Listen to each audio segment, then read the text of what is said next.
Hello friends and family, எல்லோரும் எப்படி இருக்கீங்க? நிச்சயம் எல்லோரும் நலமாக இருப்பீங்க நம்புகிறோம். இன்று படித்தது செக்ஷனில் உங்களுக்காக நான் என்ன கொண்டு வந்திருக்கேன் அப்படின்னா, நீ நம்பிக்கை வைத்தவன் துரோகி ஆகிவிட்டான் என்று புலம்பாதே. நீ வைத்த நம்பிக்கை தான் துரோகியை உனக்கு அடையாளம் காட்டியுள்ளது என்று பெருமைக்கொள். ஏன்னா இப்போ நம்ம ஒருத்தர் மேலே ரொம்பவே நம்பிக்கை வச்சுருப்போம். ஆனால் அவங்க நமக்கு எல்லாமே செய்கிற மாதிரி இருக்கும். எல்லா விஷயத்துலையும் நம்ம கூடவே இருக்க மாதிரி இருக்கும். ஆனால் அவங்க நமக்கு ஒரு சரியான சந்தர்ப்பம், ஒரு கஷ்டமான சூழ்நிலையில் நமக்கு துரோகியாகி முதுகில் குத்துற சூழ்நிலை வரும். ஸோ அந்த மாதிரி நேரத்தில் என்றைக்குமே ஃபீல் பண்ணி உட்காந்துடாதீங்க. ஐயோ, இவன் மேலே இவ்வளோ நம்பிக்கை வச்சுருந்தா இவனே நமக்கு இப்படி மாறுவானே அப்படின்னு நினச்சி நான் பார்க்கல அப்படின்லாம் ஃபீல் பண்ணாதீங்க. ஏன்னா இந்த மாதிரி துரோகிகள் இந்த உலகத்தில் நிறைய பேர் இருக்காங்கன்றத அவங்க தான் நமக்கு கற்றுக் கொடுப்பாங்க. ஸோ இனிமேல் நம்ம எப்படி சுயநலமாக இருக்கணுன்றத அவங்கக்கிட்ட இருந்தால் நம்ம கற்றுக்க முடியும். ஸோ இதை தான் நான் உங்ககிட்ட ஷேர் பண்ணிக்கணும்னு நினச்சேன். இனிமேல் தினமும் அந்த படித்தது செக்ஷன் கொண்டு வரலாம். என்னால் அந்த டைமுக்கு அப்லோட் பண்ண முடியாதனால தான் நான் அதை கட் பண்ணிட்டேன். பட் இனிமேல் ரெகுலராக கொடுப்போம். இப்போ வாங்க வீடியோக்குள்ளே போகலாம்.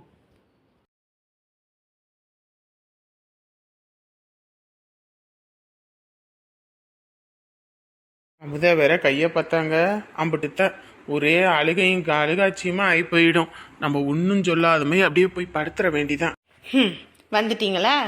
என்னடா இன்ன வரைக்கும் ஆளை காணமேன்னு பார்த்தேன். வண்டி சத்தம் கேட்டுச்சு, அதை எந்திரிச்சு வந்தேன்.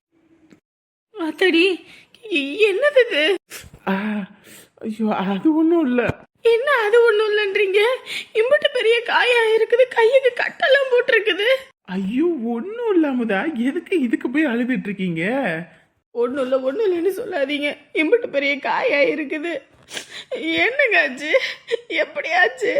அது ஒன்றும் இல்லாமதா, வண்டியை சாத்தலான்னு பார்த்தனா வெளியே அப்படியே கையை விட்டு அப்படியே எடுத்தேன். அப்படியே வண்டியில ஒருத்தன் விட்டுவிட்டான், அப்படியே கையை இடிச்சிருச்சு. அத்தடி, என்ன சொல்றீங்க? இவ்வளவு பெரிய அடிபட்டு இருக்குது, இதை போய் சாதாரணமா சொல்லிக்கிட்டு இருக்கீங்க? சின்ன அடிதான், ஒன்றும் பிரச்சனை இல்லை. சின்ன அடின்னு சொல்லாதீங்க, ரொம்ப பெரிய அடிதான் இது. உடம்புல இருந்து காயமாயிருச்சாங்க. அட ஒன்றும் இல்லைம்மா, வண்டி காத டோர்லேயே விட்டுட்டான். வண்டியை டோர் தான் உடஞ்சிருச்சு. ஏதோ தலைக்கு தலைப்பாயோட போன மாதிரி, ஏதோ கடவுள் புண்ணியத்தில் நம்ம மேலே ஒன்றும் படலை. அப்படியே டோர் மட்டும்தான் உடஞ்சி போச்சு. அத்தாடி, கொஞ்சம் விட்டுருந்தா ஏதோ ஒன்று ஆயிருந்தா என்ன பண்ணுறது? இந்த வண்டி வேலையே இதுக்கு தான் வேணான்னு சொல்கிறது. சொன்ன கேட்டா தானே, சொல்கிற பேச்சையே கேட்கறதில்ல. ஐயோ, இதெல்லாம் ஒன்றும் பிரச்சனை இல்லை. இதெல்லாம் ஒரு சாதாரண விஷயம். டிரைவர் வேலைன்னா அப்புறம் என்ன சாதாரண வேலையா? ஒவ்வொரு நிமிஷமும் உயிர் போய் உயிர் வர வேலை. இதில் எல்லாம் நம்ம அழுதுகிட்டு இருந்தால் வேலைக்கு ஆகுமா? நம்மளை நம்பி வரவங்களை பாதுகாப்பாக கூட்டிகிட்டு போய் சேர்க்கணும். அது மட்டும்தான் நம்மளோட கடமையே. சும்மா அது இதுன்னு பேசாதீங்க. இது மாதிரி ஆகணுன்னு இந்த வேலையே வேண்டான்னு சொன்னேன், கேட்குறதே இல்லை. வண்டியை கொண்டு விட்டவே மேலே கீழே விட்டுருந்தேன், என்ன பண்ணுறது? ஐயோ ஆண்டவனே. அதே எனக்கு ஒன்றும் ஆகலைல்ல, அப்புறம் என்ன? போங்க, ஒன்றும் ஆகலையா? ஒன்றும் ஆகலை. இந்த குடும்பத்துக்காக கஷ்டப்படுற கை வேற ஏதாவது கையை இது போயிருந்தா என்ன பண்றது? இது தெரிஞ்சா நீங்கள் அழுவீங்கன்னு சொல்லாமல் கொள்ளாமல் உள்ளே போய் படுத்துடலான்னு பார்த்தேன். வண்டி சத்தம் கேட்டு எந்திரிச்சு வருவீங்க. நான் என்ன கனவா கண்டேன்? ஆஸ்பத்திரிக்கு எதுவும் போகுமா? ஹாஸ்பிட்டல் போய் ஊசி போட்டு கட்டிட்டு வந்துட்டேன். ஒன்றும் பிரச்சனை இல்லை. உங்களுக்கு எது ஒன்றுனாலும் என்னால் தாங்கிக்க முடியாதுங்க. சரி, ஒன்றும் இல்லை, சரியா? போங்க, போய் படுப்போம். இனிமேல் இந்த வண்டி வேலையில வேண்டாங்க, இந்த வேலையே வேண்டாம். உங்களுக்கு எதை ஒன்று என்னால் தாங்கிக்க முடியாது. ஏன் அமுதா, என் மேலே அம்புட்டு பாசமா? அந்த பாசம்னு சொல்ல முடியாதுங்க. அதுக்கும் மேலே உங்கள் மேலே ஒரு மரியாதையே இருக்குது. எனக்கு ஒன்றுனா எப்படி உங்களுக்கு ஒரு கஷ்டமோ அதே மாதிரி தான் உங்களுக்கு எதோ ஒன்றால என்னால் தாங்கிக்க முடியாது. சரி, ஊசி போட்டாச்சு, எல்லாம் ஒன்றும் பிரச்சனை இல்லை, சரியா? அழக்கூடாது. ஏண்டி, நம்ம ஊர் மாதிரி இத்திலூண்டு இருக்குன்னு பார்த்தா இது என்னடி உம்மா தண்டுக்கு இருக்குது. பிரிட்ஜு மேலே நிற்கிற நம்மளே இதில் பார்க்கும்போது இவ்வளோ கூட்டம் இருக்குன்னா நம்ம கீழே போய் பார்த்தா எம்புட்டு கூட்டம். எல்லாம் எங்கே போகிறாங்க எங்கே வராங்கன்னே தெரிய மாட்டேங்குதேடி. திபு திபு திபுன்னு போகிறாங்க, திபு திபு திபுன்னு வராங்க. ஏம்மா நானே அவர் எங்கே இருக்காரு என்ன ஏதுன்னு தெரியாமல் பைத்தியம் பிடிச்சி போய் கிடக்குறேன். இதில் நீ வேற. எவரடி கம்முன்னு இருந்தவளை சும்மா நோண்டி விட்டுவிட்டு போகணும் போகணும் போகணும்னு கிளப்பி கூட்டிக்கிட்டு வந்துட்டு இப்போ வாய் பேசுறியா? காலையில் வரும்போதே இந்த ஃபோனுக்கு சார்ஜ் கீர்ஜி போட்டிருந்தா கூட ஒன்றும் பிரச்சனை இல்லை. அப்படியே வந்து ஃபோனை போட்டு ஏதாவது ஒன்று பண்ணியிருக்கலாம். அதையும் பண்ண விடாமல் சுவிட்ச் ஆஃப் ஆக்கி விட்டு இப்போ பெரும் பிரச்சனையை ஆக்கி விட்டுவிட்டேன். இப்போ எங்கன்னு போய் தேடுறது?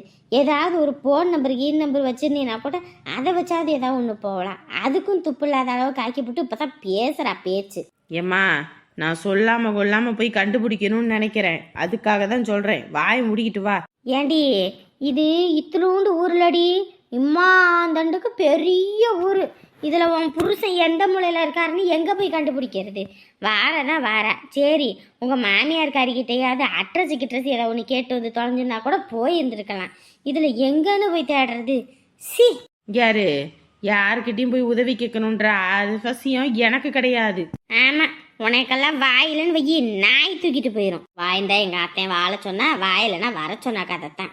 சரி இங்கே எம்பிட்டு நேரம் நின்றுக்கிட்டு இருக்கிறது, வா போவான். ஏண்டி உன் வயசுக்கு நீ நடப்படி, என் வயசுக்கு நடக்க முடியுமா? இங்கிட்டு இருந்து இதில் ஏறுன்ற அதில் இறங்குன்ற சுற்றி வர எந்த இடத்துக்கு போகிறோம்னே தெரிய மாட்டேங்குது. எல்லாம் ஒரே மாதிரி இருக்குமா? பெரிய கட்டடமாக இருக்குது. இதுல எல்லாம் எப்படித்தான் ஏறி இறங்குறாங்கன்னே தெரியலம்மா. நீ நினைக்கிற மாதிரிலாம் இல்லை. அவங்களாம் லிப்பிட்டு வச்சுருக்காங்க. அதில் புஷ்ஷுன்னு பட்டனை மட்டும் அழுத்தணும்னு வையி மேலே போகும், புஷ்ஷுன்னு கீழே இறங்கும். இவங்க ரெண்டும் இந்த ஊருக்கு புதுசு போல இருக்கு. இதுங்க கிட்ட நம்ம கைவரிசையை காட்டிட வேண்டிதான். வாரதான் வார ஏதோ ஒரு ஹோட்டலு கீட்டலை பார்த்து நிறுத்தி ஒரு சாப்பாடு தண்ணி எதுவும் வாங்கி கொடுக்குறாளா? பச்சை தண்ணி கூட பல்லில் படாத அளவுக்கு வா போவான். கொஞ்ச நேரம் நின்னா கூட கண்டுபிடிக்க முடியாம போயிடும். வா போவன்னு மனுஷிய போட்டு படுத்தி எடுக்கிறாமா. யாரும் பின்னாடி இல்ல, வேலையை காட்டிட வேண்டிதான். ஏங்க உங்களை அங்கிட்டு யாரோ கூப்பிடுறாங்க. யாரு? அங்கிட்டு போய் பாரு.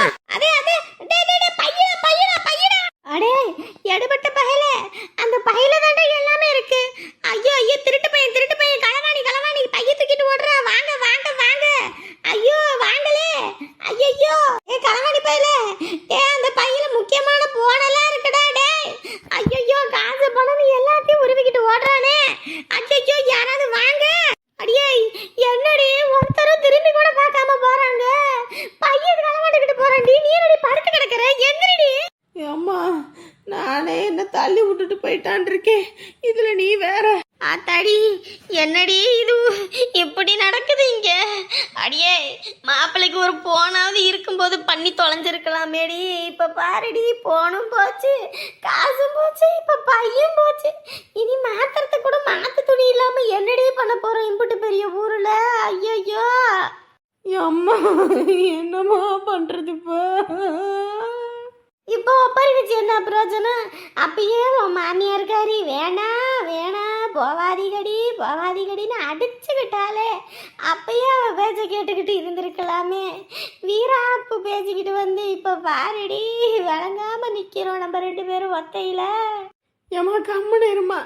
இப்போ எந்த மூளைக்கு போறது, எங்கிட்ட இருந்து வந்தோம், எங்கிட்ட போகணுன்னே ஒன்றும் தெரியலையம்மா. ஐயோ என்னம்மா பண்றது இப்ப? அவ்வளோதாண்டி, ஊர்ல எல்லாத்துக்கிட்டையும் சொல்லுவி. 4 வீட்டில் தட்டை எடுத்துக்கிட்டு போய் கூட வயிற்ற நரைச்சிக்கலான்னு. இனி தட்டை தூக்கிட்டு 2 பேரும் போக வேண்டியதாண்டி. அடே என்னடா கிடைச்சாங்களா? அம்மா நானே சாயங்காலத்துல இருந்து வெறுப்பு பிடிச்ச மாதிரி ஊர் முழுக்க தெரிஞ்சுக்கிட்டு இருக்கேன். இன்ன வரைக்கும் எந்த மூலையில இருக்காங்கன்னு கூட தெரிய மாட்டேங்குது. கொஞ்ச நேரம் போனை வைங்கம்மா, சும்மா போன் பண்ணி என்ன டார்ச்சர் பண்ணாதீங்க.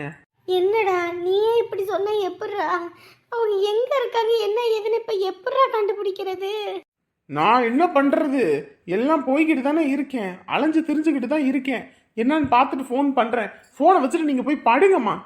டேய் தம்பி, ஐயோ ஏதாவது ஒன்று ஆகிப்போச்சுன்னு வையே, அந்த குடும்பத்துக்கு நம்ம பதில் சொல்ல முடியாதுடா. நானா சொன்னேன், நானே கிளம்பி இங்கே வர சொன்னேன். அவங்களாம் வம்பெடுத்து வந்ததுக்கு நம்ம என்ன பண்ண முடியும்? நான் ஏதாவது ஒன்று பண்ணுறேன். முதல்ல நீங்கள் ஃபோனை வைங்கம்மா. உமா, ஒரு மனுஷனை இந்த அளவுக்கு நீ பாடா படுத்தி எடுக்கக்கூடாது.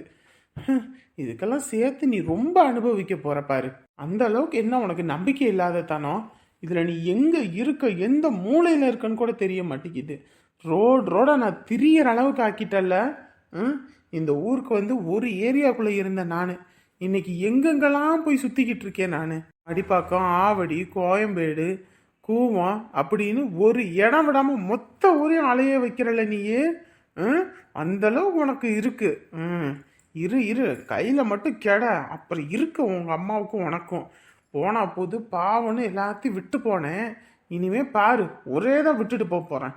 என்னை அந்த அளவுக்கு நீ படுத்தி எடுக்கிறல்ல, இருக்கு உனக்கு. அம்புட்டு தூரம் ஃபோன் அடிக்கிற, ஒரு ஃபோனை கூட உன்னால எடுக்க முடியல. ஒரு மனுஷன் நினச்சிக்கிட்டியா இல்லை நீ வேற எது நினச்சிக்கிட்டியான்னு தெரியல என்னைய. இரு உன்னைய என்ன பண்றேன்னு மட்டும் பாரு. சந்தேகப்பட்டுக்கிட்ட தெரியுற. இரு, உன் சந்தேகத்துக்கெல்லாம் ஒரு முடிவு கட்டுறேன். இரு. நல்லா இருக்கு தானே? நல்லா இருக்கியா? நான் கூட அங்கிட்டு இருந்து பார்க்கும்போது இது என்னடா இப்படி இருக்குது, இந்த துணியெல்லாம் நல்லாவா இருக்க போதோன்னு நினச்சேன். பரவாயில்லப்பா, நல்லா இருக்குது. அதான் சொன்னேன்லப்பா, இப்பெல்லாம் இந்த மாதிரி தான் போடுறாங்கன்னு. நீங்கள் தான் நல்லா இருக்காது, இது என்ன இப்படி இருக்கு அப்படி இருக்குன்னு. நீங்கள் நமக்கு என்னையா தெரியும்? நமக்கெல்லாம் இந்த வெள்ளை சட்டை மாதிரி இருக்கணும், இந்த வேஷ்டி மாதிரி இருந்தால் நம்ம பாட்டுக்கு இருக்கும். இந்த மாதிரிலாம் நம்ம பார்த்தது இல்லைல்ல. இப்போ இதெல்லாம் ஃபேஷன்ப்பா, ஒவ்வொரு டைமும் ஒவ்வொரு ஃபேஷனு. நமக்கு என்ன தெரியும் இந்த பேச்சனு கீச்சனு. ஆனால் நல்லா இருக்கியா? இது உனக்கு நல்லா இருக்கு. உங்ககிட்ட இன்னொரு முக்கியமான விஷயம் பேசணும். முக்கியமான விஷயமா? என்னையா? இல்லை, இந்த கல்யாணத்தை இன்னும் ஒரு வாரத்துக்கு தள்ளி போட்டு பண்ணுறதுக்கு பதிலாக 2 நாளில் முடிச்சிடலாம்லப்பா. என்னையா பேசிக்கிட்டு இருக்க? நம்ம ஊர் சாதி சனம் எல்லாத்துக்கும் அம்புட்டு மொய் செஞ்சுருக்கேன். நம்ம வீட்டில் என்ன அடுத்தடுத்து என்ன காது குத்து, கல்யாணம், அது இதுன்னு என்னென்ன தப்பி செஞ்சுருக்கோம். ஒரு விசேஷமும் கிடையாது. இந்நேரத்துக்கு நான் உனக்கு கல்யாணம் பண்ணி வச்சிருந்தேன்னா கூட செஞ்ச மொய்யை வசூல் பண்ணியிருக்கலாம். இப்போ அதுக்கும் வழி இல்லாமல் போச்சு. சரி, இப்போயாவது உனக்கு கல்யாண ஆசை வந்து ஒரு கல்யாணம் பண்ணிக்கிறேன்னு சொல்லிட்டேன்ட்டு நானும் நினச்சிக்கிட்டு இருந்தா, நீ என்னடா இப்படி சொல்லிக்கிட்டு இருக்க? யாருக்கும் சொல்லாமல் பண்ணுறதுக்கு நம்ம என்ன திருட்டு கல்யாணமாக பண்ணுறோம்? எல்லாத்துக்கும் சொல்லி விமர்சையாக பெரிய இதாக பண்ணணும்ல. அதுவும் இல்லாமல் போட்டோகிராஃபர் வேற நீ. ஊரில் எல்லாரும் உன்னை பற்றி தெரியும். ஊரில் உள்ள எல்லா கல்யாணத்துக்கும் நீ எடுத்த போட்டோ, உன் கல்யாணத்துக்கு நம்ம நல்லா பண்ணி எடுக்கிறது இல்லையா? அதெல்லாம் எனக்கும் புரியுது தான். ஆனால் இப்போ இருக்க சூழ்நிலைக்கு நான் சொல்கிறத மட்டும் செய்யுங்க. இங்கே பாரு, நான் இந்த விஷயத்துக்கெல்லாம் ஒத்துக்கவே மாட்டேன், புரிஞ்சுக்க. ஐயோ அப்பா, நான் சொல்கிறத முதல்ல நீங்கள் தெளிவாக புரிஞ்சுக்கோங்க, சரிங்களா? நான் ஒன்று சொல்கிறத மட்டும் கேளுங்க. நீங்கள் கல்யாணத்துக்கு சம்மதம் சொல்ல சொன்னீங்க, இத்தனை வருஷம் வேணான்னு சொல்லி இப்போ ஒத்துக்கிட்டேன். இப்போ அதே மாதிரி எனக்கு இந்த கல்யாணத்தை 2 நாளில் முடிக்கணுன்ற, அதுக்கு நீங்கள் சம்மதிக்கணும். இதில் 4 பேரை கூப்பிட வேணாம், அதெல்லாம் யாரும் வேணாம். நீங்கள் போதும், அவங்க பெற்றவங்க போதும். நம்ம மட்டுமே போய் கல்யாணத்தை முடிச்சுட்டு வந்துடலாம். டேய், என்னடா பேசிக்கிட்டு இருக்க? அவரே ஊருப்பட்ட கல்யாணத்தில் சம்மந்தி போய் பந்தல் போட்டாரு. அவங்க பிள்ளைக்கு பெருசாக பந்தல் கட்டணும், மைக்கு செட்டு கட்டணும்னு அவங்களுக்கு ஆசை இருக்காதா? என்னடா பேசிக்கிட்டு இருக்க விவரம் புரியாம? ஷோ, இங்கே பாருங்க, இப்போ கல்யாணம்னு பண்ணுறோம், உங்கள் இஷ்டப்படியே பண்ணுறோம், புரியுதா? அப்படின்னும் போது ஊருப்பட்ட கடன் வாங்கணும். கடன் வாங்கிட்டு அந்த கடனை அடைக்கிறதுக்கு நிம்மதி இல்லாமல் வாழ்க்கையில் ஓடிக்கிட்டே இருக்கணும். அந்த கடன் பிரச்சனையே வேண்டாமே. 10 ரூபா சம்பாரித்தோம், 5 ரூபாயில கல்யாணம் பண்ணுவோம், மீதி 5 ரூபாயை வச்சு பொழப்புத்தனத்தை பண்ணுவோம். அப்படி பிரம்மாண்டமாக பண்ணி செலவு பண்ணி எல்லாமே பண்ணாலும் வர்றவங்க என்ன நம்மள வாழ்த்திட்டா போகிறாங்க? ஒன்றும் கிடையாது. அதே இதுன்னு எதையாவது ஒன்று சொல்லிட்டு போவாங்க. அது நமக்கும் மனசு கஷ்டமாக இருக்கும். எதுக்கு அதுக்கெல்லாம் வழி விடணும்? நம்ம பாட்டுக்கு விமர்சையாக பண்ணலை, சிம்பிளாக முடிச்சிருவோம். ஏண்டா, நம்ம பெரியப்பா வீட்டு பயல்களுக்கே கல்யாணத்துக்கு நான் அம்பிட்டு செஞ்சுருக்கேன்டா.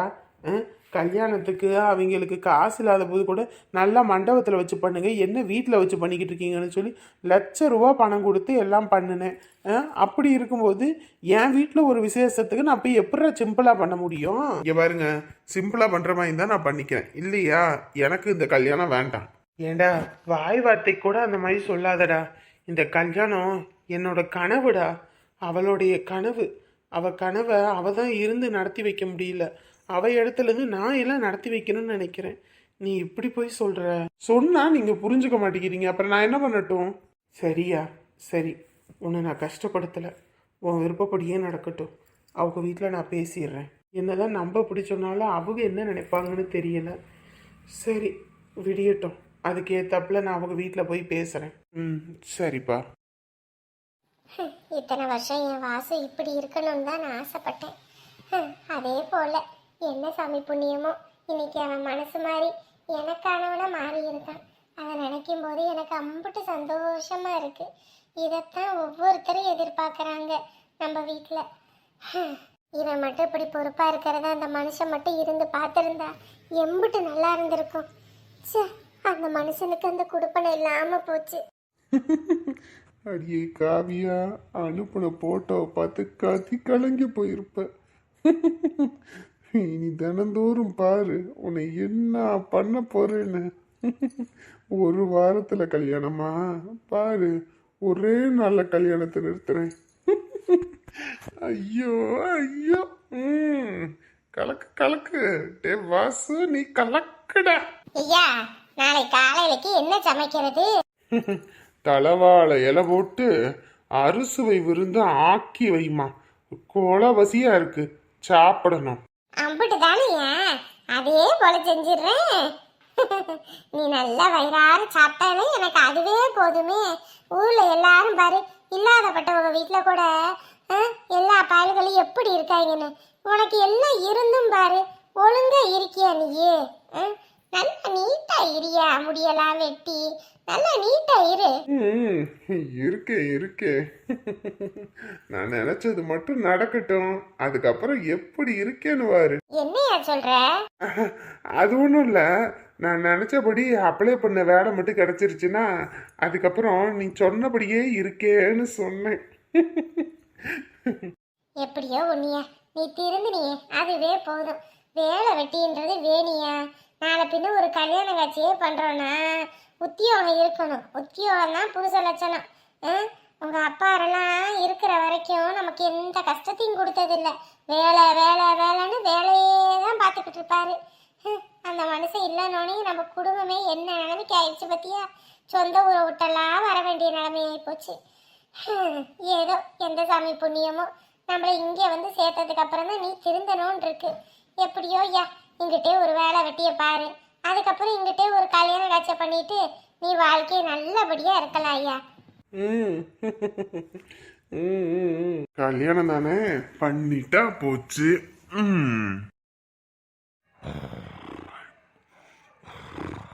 படுபாவி, இவ போதைக்கு நம்மள ஊருக ஆக்கிவிட்டாலே. நான் பாட்டுக்கு செவனேன்னு கடந்திருப்பேன் வீட்டோட. வா போவோம் வா போவோம். ஐயோ இப்படி கனவு வந்துருச்சு, ஐயோ அப்படி கனவு வந்துருச்சு, அவன் என்னை ஏமாத்திடுவான் அப்படி இப்படின்னு ஆச்சா போச்சான்னு அதை இதன்னு சொல்லி கடைசியில் பாரு இப்படி ரோடா தெரிய வச்சுட்டாலே. ஆமாம், இப்போ எதுக்கு வழி நடுவு ஒப்பாரி வச்சுக்கிட்டே போகிற? வாயை கிண்டாதடி. கம்முன்னு இருந்தவளை நோண்டி நொங்க எடுத்துவிட்டு இப்போதான் பேசுகிறா. வாயக்குன்றாங்க. ஐயோ அம்மா, காலு வேற வலிக்குது. இந்த ஆளெல்லாம் கிட்டத்தான் உட்காந்து படுத்து தூங்குறது, நம்மளும் அப்படியே படுக்க வேண்டித்தான். அடியே, இதுக்கு மேலையெல்லாம் இந்த கட்டை ஒரு அடி எடுத்து வைக்காதடி. எங்கிட்டாவது படுப்போண்டி. ஏம்மா, என் குடும்பத்தில் நான் எனக்குன்னு ஒரு அந்தஸ்து இருக்கு. நான் போய் இப்படி ரோட்டில் படுக்கிறதா? சீச்சி சீச்சி சீ. அப்படியே எட்டிக்கிட்டு மிதிச்சேன்னு வையி, அப்படியே இந்த பிரிட்ஜில் இருந்து கீழே விழுந்து போடுவா பார்த்துக்க. சும்மா இருந்தவளை வர வச்சு இப்படி ரோட திரிய வச்சுப்புட்டு இப்போ வந்து இங்கே படுக்க முடியும், அங்கே படுக்க முடிக்காதா? ஏம்மா, எனக்கு ஒரு ப்ரிசிஜி இருக்குமா? என்னடி ப்ரிசிஜி? என்ன ப்ரிசிஜி? அதெல்லாம் உனக்கு சொன்னா புரியாது. அதெல்லாம் எனக்கு ஒன்று இருக்குன்னு தாண்டி இங்கே கொண்டு வந்து நிறுத்தியிருக்க. நீ படுத்தாலும் சரி, படுக்காமல் எங்கிட்டாவது போய் உக்காந்துருந்தாலும் சரி, நான் படுக்கிறேன். அப்பா அம்மா, கொஞ்ச நேரம் கூட ஒரு சோறு கூட வாங்கி கொடுக்காம கூட்டிக்கிட்டு வர. காசு தானே கையில் இருந்துச்சு, பையில் இருந்ததில் ஒரு 2 ரொட்டி வாங்கி கொடுத்துருந்தா கூட என் மனசு ஆறுதலாக இருக்குண்டி. ஒன்றுமே வாங்கி கொடுக்காம கூட்டிக்கிட்டு வந்து இப்போ என்னை எங்கே நிறுத்தி இருக்கப்ப அனுபவிச்சிருக்கி. இவ ஒரு ஆளுன்னு இவளோட வந்தேன்ல, என் புத்தியை நான் செருப்பாலேயே அடிச்சுக்கணும்டா. ஐயோ அம்மாடி, இடுப்புல என்ன வலிக்குது.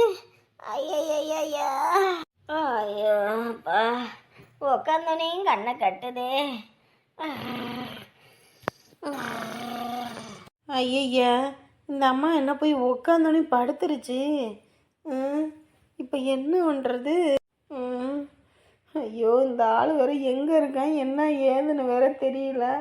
இப்படி நடு ரோட்டில் இருக்கிறதா இருக்குது. நான் கூட நினச்சேன் ஏதோ இத்தலூண்டு தான் இருக்கும் ஊர், அப்படி எங்கிட்ட சுற்றிக்கிட்டு வந்துடலாம், வீட்டை பார்த்து போயிடுவோன்னு நினச்சேன். இது பார்த்தா எவ்வளோ பெரிய ஊராக இருக்குது. ஐயோ, எல்லாரும் தூங்குறத பார்த்தா எனக்கும் தூக்கம் வருது. காலையிலேருந்து ஒரு பொட்டு தூக்கம் இல்லை. பாத்ரூம் கூட போகலை. வயிறு வேற வீங்கிக்கிட்டு வருது. ஐயோ, காலெல்லாம் வேற வீங்கிக்கிச்சு. இதோட நடக்கிறதா இருக்கு. சரி, நம்மளும் கொஞ்ச நேரம் படுத்து கட்டையை சாய்ப்போம். ஏம்மா, இடுப்பெல்லாம் என்ன வலிக்குது. எந்திரிங்க எந்திரிங்க, இங்கெல்லாம் படுக்கூடாது, எந்திரிங்க. ஐயோ, போலீஸ்! போலீஸுமா, போலீஸுமா! ஆத்தாடி,